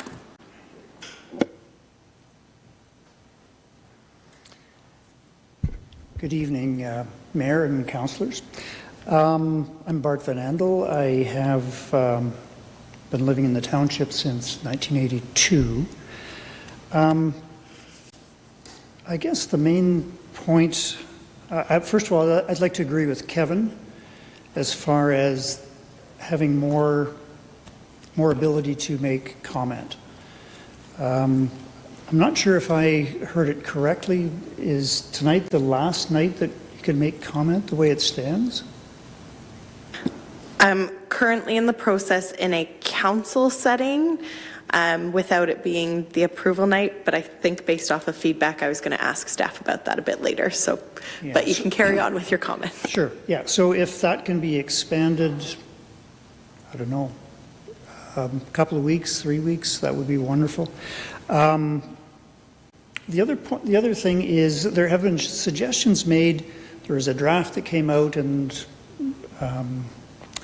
yeah, people learned about it kind of hodgepodge. But as far as the suggestions that were made and then what actually went into the document, how do we learn that, or how does that happen? This kind of two-way feedback. So are you looking explicitly for what was updated between the first draft and then yeah, I guess released? Which suggestions were made, and then which ones were not incorporated, which ones were, and what was the format? I'll turn it over to Michelle, maybe? Yes. Yeah, so in terms of the feedback that we've incorporated into the draft so far, it has predominantly been the agency and provincial feedback. We are still, through tonight's meeting and the feedback we've received, looking to make changes based on public input coming out of tonight's meeting, anything further we receive, and that will all be reflected in the updated draft official plan that is then brought forward to council. So what that means is at that point in time, there will be a full compendium of all the information we've heard throughout the entire project, not just since the draft was released and the updated draft was released, but that whole full compendium of information and stakeholder feedback that went into the drafting and informing the official plan, and then the revisions that have been made. Kind of basically it's a large table of feedback of input we received, how it was implemented, where it was implemented, Or if it wasn't, and if there was, why? if it wasn't, what the reasons are, and all of that gets reflected into a large compendium that gets brought forward to council for their consideration, and then also forwarded on to the province, so that when the province is reviewing this, they see all of the comments and input Wilmot Council considered as part of this. sure. But would there be any chance for discussion of the reasons why or how it was those suggestions were incorporated, or is it just that's it? think we'll go to Joe on this. Yep, let me take that one through you, Madam Mayor, to the delegate. What we are presenting, what we are intending to come back with in a I don't know, eye contact, I'm going to go like this. We are bringing back to council in this next report a recommendation report that will contain the final draft of the official plan itself. As noted by Ms. Diplock, that includes the consultation summary in terms of what comments were received and how they were considered and addressed and such. I'm looking to the, Director Martin and Senior Planner Green with respect to, Monday to Friday, 9 to 5. They are here and able to take conversations when those questions come up. And I guess the time for debating and discussing that is, will be in front of council as part of a recommendation report. Not quite understanding that. I guess maybe what I was looking for is suggestions and then either incorporated and how or not and why. And then for the people that made the suggestions, a chance to see that and maybe make comment back again before the final. Through you, Madam Mayor, to the delegates. So we are, I think the engagement summary that we are talking about, that compendium, is the response. It is the tracker that demonstrates how it is items are being considered. Right, but there's no chance for additional feedback. So I will step in and say, with respect to like a deadline for commenting, this project remains active and open until the document is approved by council. There is only, there is however much runway is left within that venue ultimately determines how much time staff and the consulting team have for those individual conversations and further bits. We welcome all suggestions. I've already made it clear in terms of reviewing some of the drafts in front of me. There's some good stuff in here that we need to seriously think about and consider. And it's we only have so many hours in our day as well too. The sooner that we get these comments in, the easier it is for us to give them as much consideration as is possible. Noting that we've also heard from we've had some pretty consistent engagement from a number of people on this project throughout our year working on it. Were there any additional comments at this time, Bart? So as far as comments can be made up until council approves it? Yes. Yep, it's much like any other council report, and you have the opportunity to go both to staff directly and also to all of council directly as well. And then as far as when this compendium comes out, a rough idea? I might defer to Director Martin with respect to project timelines, and I'm going to supplement with the provincial commenting period as well following this answer. And so tentatively we have scheduled this to return to the June 22nd meeting for adoption. The compendium document will be provided with the agenda package, which I believe will be going out on June the 12th. As of June the 12th, the report, final document, etc., based on our current schedule, is when that would be available. Mayor Solomon, the supplement that I'd like to offer to this is that the provincial approval process does not happen in a closed box either. It will be posted to the Environmental Registry of Ontario. Public comment will be welcomed through that process as well for the minister's consideration as well. So there remains that additional opportunity for people to engage with the approval authority as well. Okay, thank you. Okay. Anything else? Thank you very much, Bart. Was there anyone else who is present and would like to speak about the official plan today? Oh, sorry. Lillian had a question for you, Bart. My apologies. Actually, Bart, and I'm not sure I understood what you were looking for, but I wanted to make sure that I understood, Joe, that the feedback that was used for this document came from the region and the agencies. Is that correct? Did I understand that properly? In this latest and newest draft, we've incorporated the agency and approval authority feedback. We still have to work through all of the public comments that have come in through this week to further inform the draft. We felt comfortable moving ahead with the provincial and the agency comments as part of this because those are historically the approval authority and then the new approval authority. But we did want to give full weight to the number of submissions and comments that are made tonight into the next round of how things have been implemented in the next draft. Okay, I just find it unusual. We've asked people to come out, they've come out, they've delegated, they've sent stuff in, but none of their, but you didn't use their feedback, and so I find that a little surprising. I just wanted to make sure, at this point, you haven't used their feedback at this point in this document, correct? Through you, Madam Mayor, to the councillor, I'm going to provide a different spin on this. Please, thank you. We have been getting public comment through multiple events and multiple iterations up until report production deadline day for this version. We have heard about protecting the natural environment, providing agriculture, and multiple other hit points as through my presentation. Those are, in addition to agency items and approval authority items, are public items too. So I am worried we are leaving an impression right now that this document only represents governmental feedback. Public feedback is incorporated into this.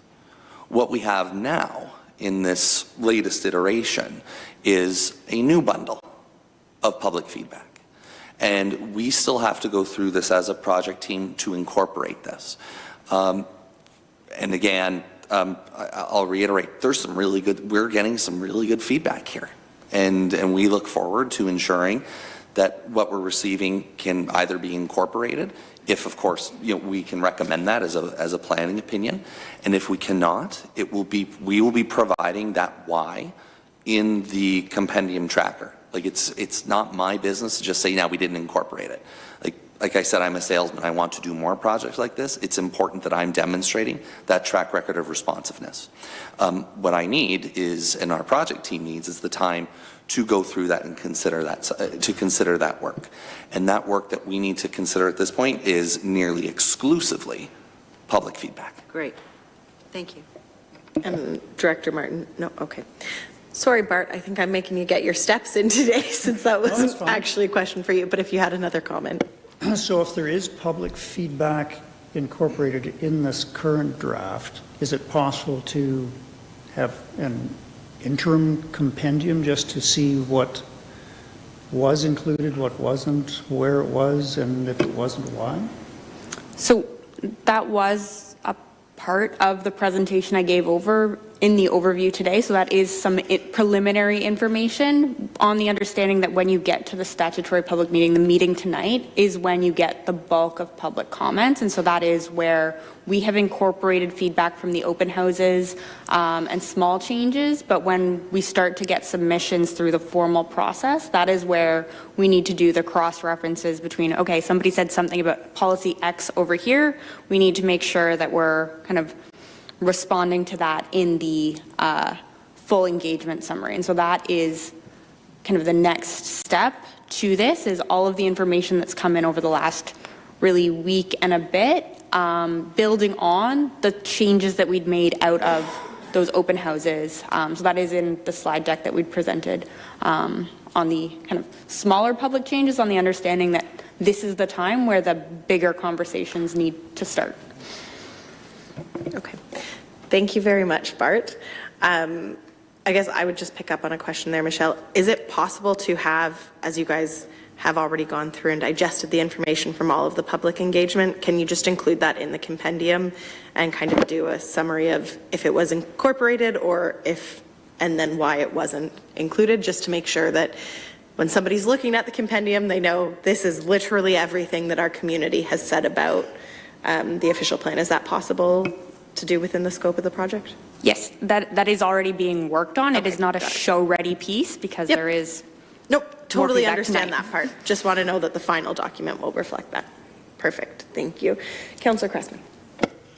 Yes, through you, Mayor. Since we're talking about process, it struck me in reading this, and I might be totally wrong, won't be the first time, but it looked like there is a lot of boilerplate policy that is common, I would say, to municipal plans, and then where it becomes unique, I guess that's where I'm really interested in doing the deep dive, is getting into the unique piece as compared to the prescriptive piece that is prescribed by the province in X, Y, or Z areas. I'd like to get into the areas that we have the authority to do our own manipulation. Maybe I'm characterizing that totally wrong,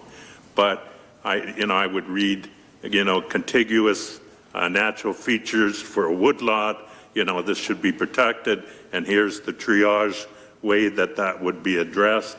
And I thought, well, that kind of sounds, that reads like a provincial policy as compared to, the maps that designate growth areas, special zones, etc. So I was just trying to decipher where I get my biggest bang for my buck and spending my time. That's exactly what I was trying to do.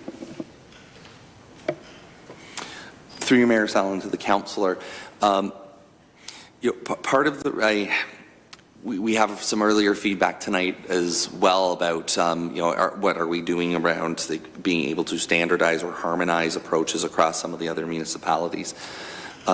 The regrettable fact is about some provincial policy is that we are fairly confined with what we can do in certain areas. The permitted uses on prime agricultural lands are this. If you have a provincially significant wetland, all you can do with it are birds and trees and frogs. I think this is good feedback for the preparation of the recommendation report, where we like staff, the project team together, can talk a little bit more in depth to point out some of those areas and those policies that are really, truly, uniquely Wilmot in terms of their application and structure. With, I think, my consultant caveat being that there is significant provincial pressure afoot through a variety of mechanisms for all municipalities to generally get these documents into a similar inside joke look feel throughout the documents themselves. You just happen to be up first. Was there anybody else here in the public today that would like to delegate? I know I've asked multiple times. I'm making sure that I do my statutory number of asks. Okay. Would council be willing to indulge a quick 5-minute recess?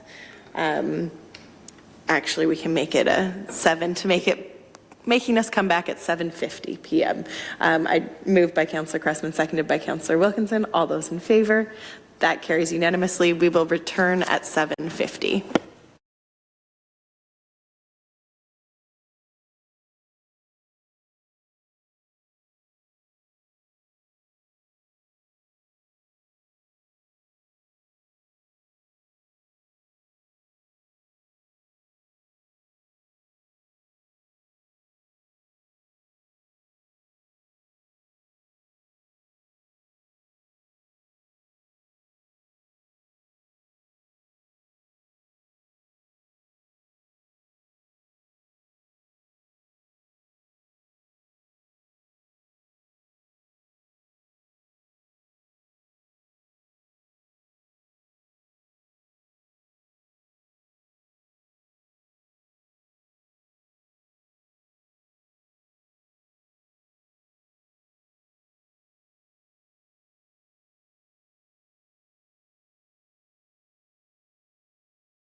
righty. I'm going off of not the normal time standard that's 3 minutes behind, but I'd be looking for a mover and a seconder to reopen our meeting. Moved by Councillor Dunstall, seconded by Councillor Cressman. All those in favor? That carries unanimously.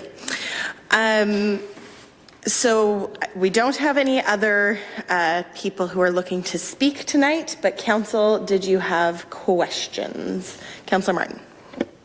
Through you, Mayor Salonen, I maybe have one question, but I have a couple of comments first.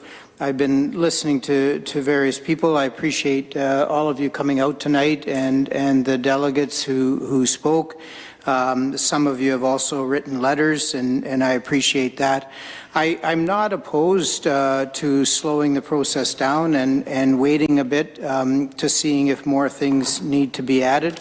I was trying, I did receive a call, well, number of calls, but one person was talking about that in terms of slowing it down. There was some comparison to Township of Woolwich's official plan, and I was trying to understand the comments I heard was that there were some better things in their plan than in ours, and I was trying to look at, okay, well, what is that? Mayor Salonen, you also talked about the minister's comments about keeping our plans briefer rather than longer, or shorter rather than longer is maybe a better way to say it. And so I'm trying to think about all of these different variables. Some people are saying we're not protecting farmland enough. And I'm trying to understand what that means. I live in downtown New Hamburg, which hasn't been farmland for a long time, if it ever was. I don't exactly know what that looked like before the houses were built there, but it could be used for farmland, and my understanding would be that almost all of Wilmot Township could be farmland. And so what does it mean to protect farmland? So I struggle with all of that. I wonder, okay, how could we protect farmland better? What wording could we put in here that would be stronger? I think Krista Strauss, who delegated with adding another principle, I think you make a good point. I'm interested in seeing, could we add something like that? Councillor Cressman, you talked about economic viability, and that's important as well. My first reading of this draft of the plan was positive. I think that Joe and Michelle, you've been working hard at this, and I appreciate your hard work. And so my first reading is that there's a lot of good things here. At the same time, I'm hearing your comments that let's slow it down and let's add more protections. So I'm trying to think, okay, what does that look like? How can we do that in a way? I trust our consultants to add some of these thoughts, and so I would appreciate some things being added. I'm not sure if I'm ready to make a motion to delay it to July rather than June, but from my point of view, to say it out loud and to see what my colleagues are thinking, if we would look at approval in July rather than June, that certainly would be fine with me, and to slow the process down a bit more, giving a bit more time for adding some things. I do get frustrated when somebody lives on a small parcel of land in the country and then says, let's protect farmland, but they're not using their land for farmland. So I have mixed feelings. I purposely live in an urban center so that I'm not taking away from what could be farmland. That's a choice that I've made. And so I'm interested in protecting farmland. I'm interested in being realistic. I'm interested in looking at economic viability. I don't want New Hamburg and Baden to be bedroom communities. I want there to be some economic viability in our township. So I think about all of that. I'm not sure what the question is at the end of that, but I'm wondering, I guess, a few questions that are out there to people that can respond, maybe to nobody in particular, but to various people. Thank you, Councillor. I will jump into perhaps turning it over to staff. Before I do, on a whole, I want to say thank you to everybody who both came out tonight, who have engaged in the over 12 different specific engagement opportunities, but also the multiple one-on-one meetings, the community meetings, through the Engage website, through emails to staff and to council, as well as council had one-on-one engagements to inform what we currently have as a draft. So thank you to everybody who's been a part of the robust engagement, as well as this evening. But I would look to staff, partly why we recessed was to see if there was viability in, if council would like to potentially push out timelines a bit further to let people, both council and the community, have more time with all of the work, as we appreciate that this is a pretty big planning document for our community and for where we're headed.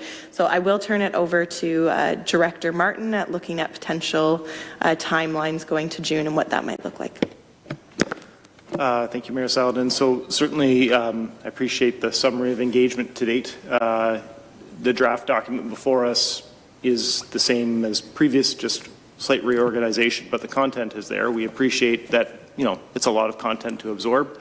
From a staff perspective, we certainly do not have an issue extending timeframes to allow additional time to read the material that's been available.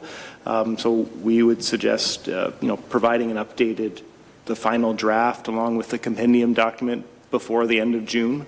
And then pushing a meeting till the end of July would work for actual adoption. So that would give a month to absorb the final document. Certainly that isn't a back and forth exercise at that point. There has to be finality to it at some point. There is an opportunity to provide comments, but I wouldn't suggest that following a release of a final document at the end of June, we would be looking to further update that prior to the document coming for adoption to council. So we're certainly there to hear comments and questions, but we have had a very long time leading up to this before and through the process.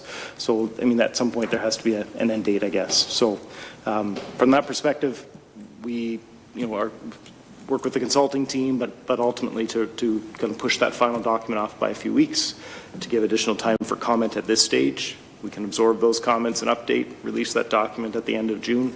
And then if council chooses, we could push that adoption meeting off to the scheduled council meeting at the end of July. Councillor Martin? Through you, Mayor Saladin, I don't know if we ask our consultants or if we ask our say you, Director Martin, if we prolong things, does that change the contract that we have with our consultants? Are they contracted till June? Does that increase our costs? You know, I'm not sure what the parameters of our contract are. I mean, the deliverable is an adopted document. The number of meetings isn't changing.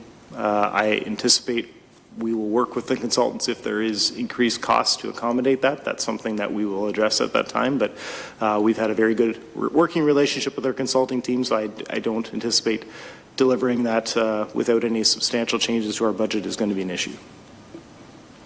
Councillor Cressman? Yes, through you, Mayor. I think it's imperative that this gets dealt with this term of council. I think maybe my math is wrong, but I think we have a lame duck quacking in August. Yeah, so we have to make a decision in July by virtue of the number of councillors that are running for re-election. So I think as long as everybody, we're managing expectations and we can't delay this indefinitely, we have to get a decision made in July. Councillor Wilkinson? Thank you, through the chair. So I have a few thoughts, and I share with a lot of what has been said just in the last few minutes here. So I think one item that I wanted to highlight as well is that it's ensuring that the compendium of comments and collected comments is put forward with consulting commentary, and that probably needs to maintain the same time frame that you're currently on, right? And potentially even have an update to it, just given that you don't necessarily want some back and forth, but there's some folks in the community that are looking for some guidance as to maybe where they went wrong or a different suggestion as to how they could achieve an outcome or a goal.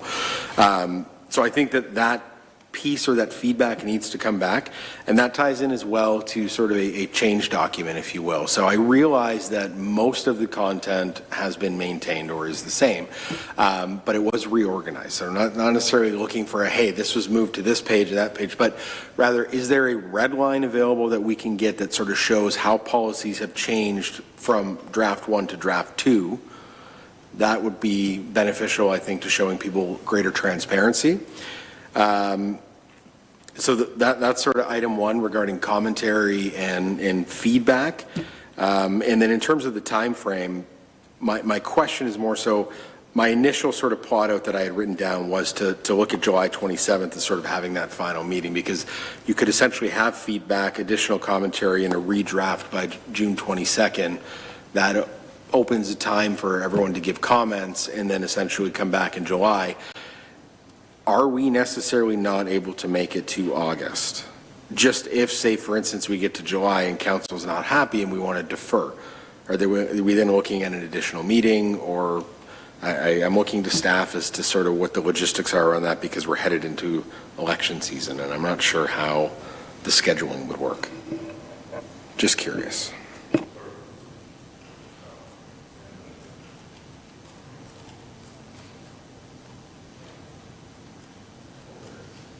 So the August meeting's on the 24th.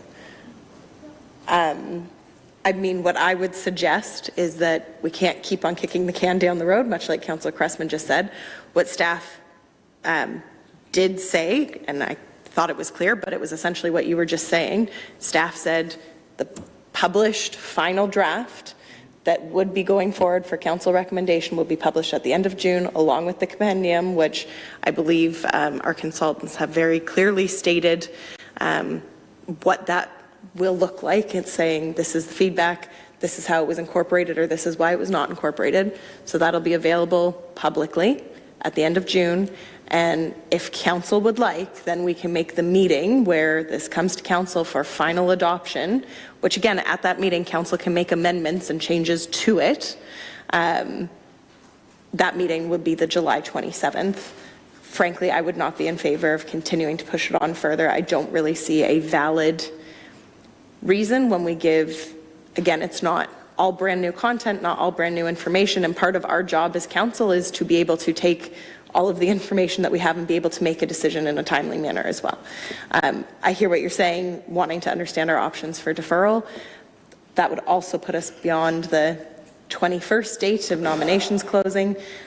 So it's potential that we could fall into a lame duck, and I don't really want to see this, considering it's through our term of council that we have had this work undertaken. I don't want to see that potentially run into a situation. Councillor Wilkinson. Through the chair, I understand that the timing and it gets tricky. I guess my concern is more so it's like, look, I get it. I don't want to necessarily see this go on forever. There needs to be some sort of finality to it, absolutely. But again, it's a very important document that needs to be community informed. And there were lots of meetings leading up to it, there's no doubt. However, publishing a final on June, and then anticipating maybe more commentary. The concern is that all of a sudden you get to the end of July and it's where you have to make amendments on the fly. Just because, I want to make sure that the public have ample opportunity to give feedback on what is considered a final draft. That is all. And I don't think that's unreasonable given the amount of time and effort that's been put into it, and given the gravity of what this document represents. I think we owe it at least a fair shake and debate. Okay, I think that's been noted. If any other members would like to comment on that, or on the suggested timeline that we can shift to doing June being the final publication of the draft at the end of June, and then the July, I think I'd look just for a formal motion, I think, for that process, unless the clerk has other thoughts on that. Just one moment.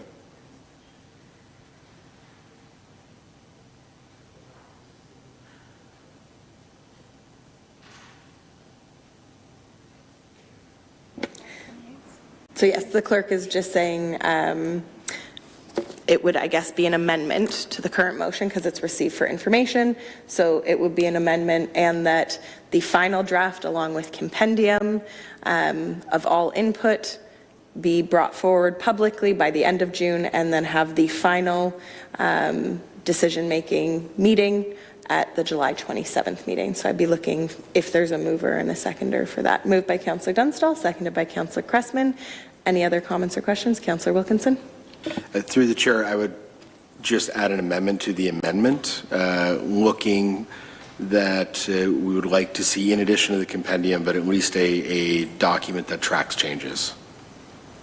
Okay, so technically we don't do friendly amendments, so if we can vote on this amendment first, and then you can have that as a second amendment. Okay, through the chair, I was looking to amend the amendment to make it one continuous amendment, or one final amendment. Yes, but I'm saying we currently have procedurally moved and seconded an amendment with language, so I'm just saying because we don't technically in Robert's rules, we don't have such things as friendly amendments. If we can deal with the current amendment on the floor, and then you can bring that forward as an additional amendment. So right now we're voting on June, end of June being the publication date for the final draft and compendium. All those in favor? That carries unanimous, or sorry, not unanimously. All those opposed? Okay, that carries. Now, Councillor Wilkinson, so you want to add the amendment of tracking? Through the chair, yes. I'd like to amend that we, in addition to the compendium, add a change tracking document to at least show the changes to each policy, from draft 1 to draft 2 to final. Okay, so that's been moved by Councillor Wilkinson, seconded by Councillor Dunstall. Questions or comments on that? Councillor Cressman? I was thinking of this when I read it, but I'm wondering how much work that would be for our consultants, because I see that as a considerable amount of work. Through the mayor to the councillor.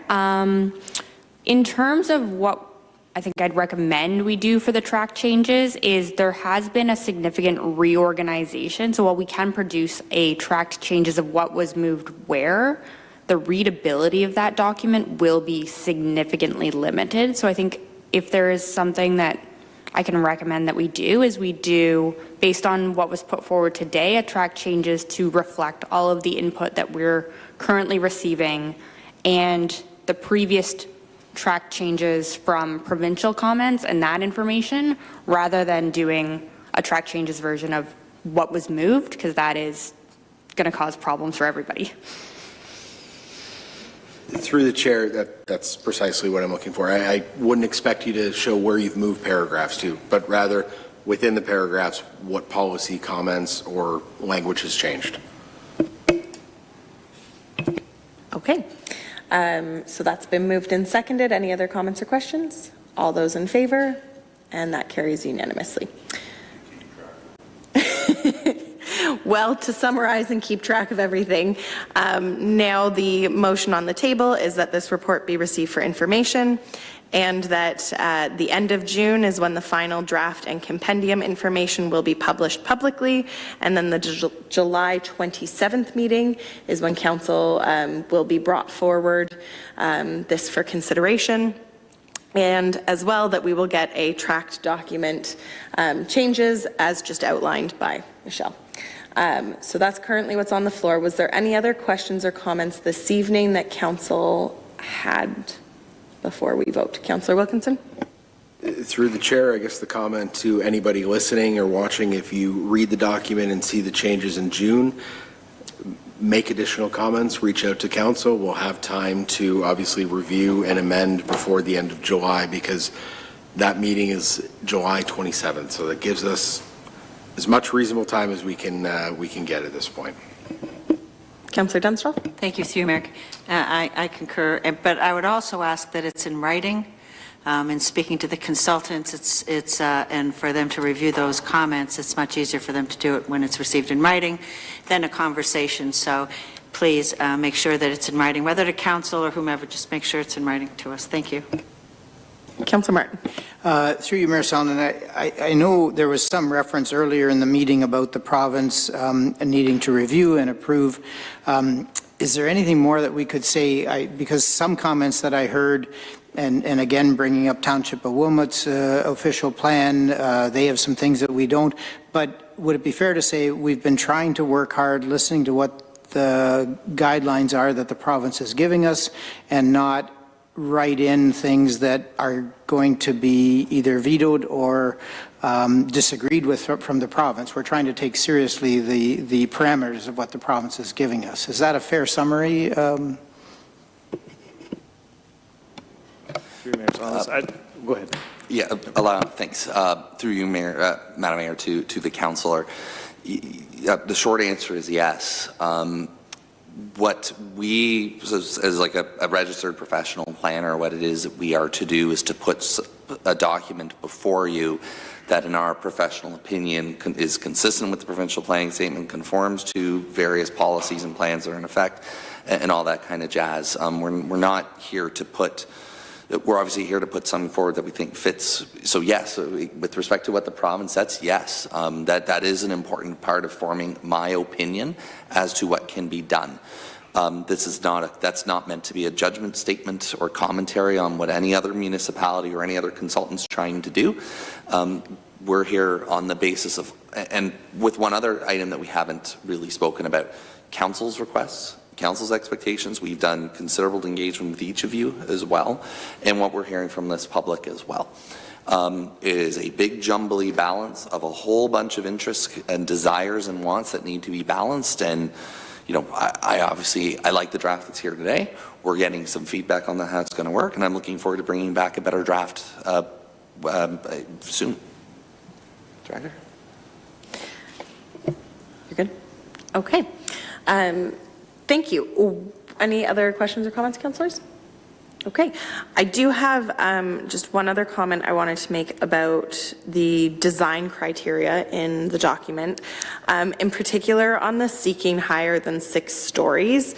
I know some municipalities have firmer language on limitations, and I know that certainly around this horseshoe, we've had many conversations about that. So I'm just wondering if there could be a potential of tightening of language on residential high building units, so that people don't fear that in between now and 2051 we have a 12-story building or something being proposed.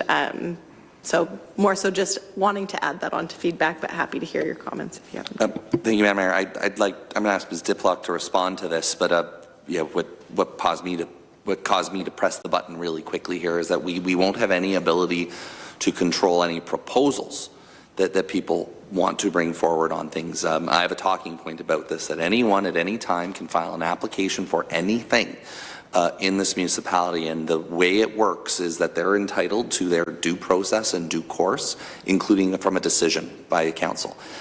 My other talking points, I have the easy job. Like, take all this, summarize it, here's a better document with track changes.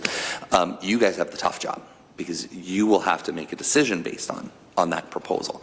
What we are trying to do is make sure that this document equips staff and council with the policy and the analysis necessary to make an informed decision on that kind of stuff. We can't stop applications. So for the specific question on height language, I'll ask Ms. Diplock to pick this up. Yeah, so there is, through kind of edits and revisions to the official plan, ability to refine that language. One caution I would put to council in considering doing that is that the province is significantly reducing the scope of what municipalities can require.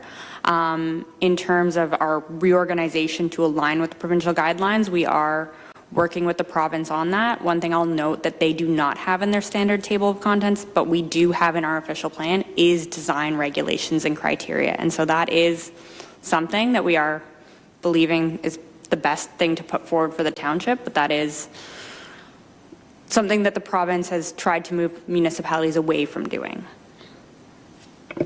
Thank you very much. With that, I'm not seeing any other questions of council. We do have our motion as amended before us.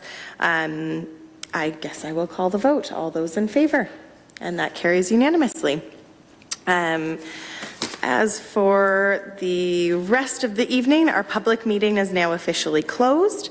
I do want to say a huge thank you to our staff team as well as our consultants, and again to the public for all of your continued engagement. And now we have a prolonged engagement period that we look forward to hearing more from you as well. But really appreciate where we are so far in the process and all of the effort that has gone into this document. Thank you very much. We don't have any bylaws this evening, no notices of motion, no announcements unless councillors have any they wanted to raise. So I'd be looking for a mover and a seconder for a confirmatory bylaw, please. Moved by Councillor Dunstall, seconded by Councillor Cressman. All those in favour? That carries unanimously. And adjournment. Councillor Cressman, seconded by Councillor Wilkinson. All those in favour? That carries unanimously. Thank you. Have a great evening.